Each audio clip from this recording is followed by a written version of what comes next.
শেরপুরের সীমান্তবর্তী পাহাড়ি এলাকায় আগাম জাতের শিম চাষ করে দৃষ্টান্ত স্থাপন করেছেন কৃষক আব্দুল কাদির।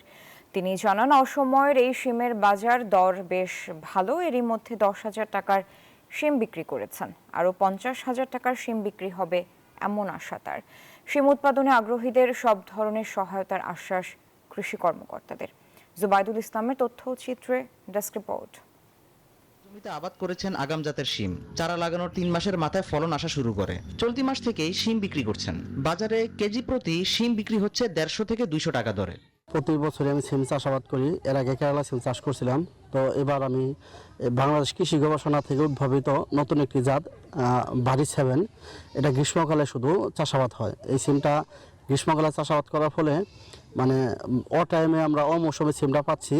তিনি আরও জানান, শিম আবাদে তার উৎপাদন খরচ 10,000 টাকা হলেও এখন পর্যন্ত বিক্রি করেছেন 15,000 থেকে 20,000 টাকা। অসময়ের এই শিমের বাজার দর চড়া থাকায় আরও 50,000 টাকা বিক্রি হবে এমন আশা তার। গতবারও করছিলাম, গতবারও খুব ভালো রেজাল্ট হয়েছে। তো এবার আমি 10% জমিতে করছি। তো আমার 10,000 টাকার মতো খরচ হয়েছে। আমি এই পর্যন্ত 15-20,000 টাকার মতো বিক্রি করছি। তার সফলতা দেখে শিম উৎপাদনে আগ্রহী হয়ে উঠেছেন অনেকে। যার কাছে বীজ নিয়ে আগামীতে আমরা শুরু করবো, এটাই আশা। এর কাছ থেকে দেখলাম ফলন তো ভালোই। শীতকালে তো ভাই সিম তেমন একটা দাম পাওয়া যায় না, কিন্তু বর্তমান সিম না থাকায় এই সিমের অনেক বাজারে চাহিদা।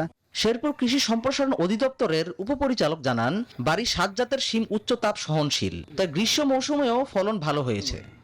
আমরা কৃষি বিভাগ তাদেরকে অসময়ে চাষ করার সময় যে সমস্ত রোগ এবং পোকা হয়, সেই রোগ এবং পোকা দমনে তাদেরকে সার্বিকভাবে সহযোগিতা করতেছি।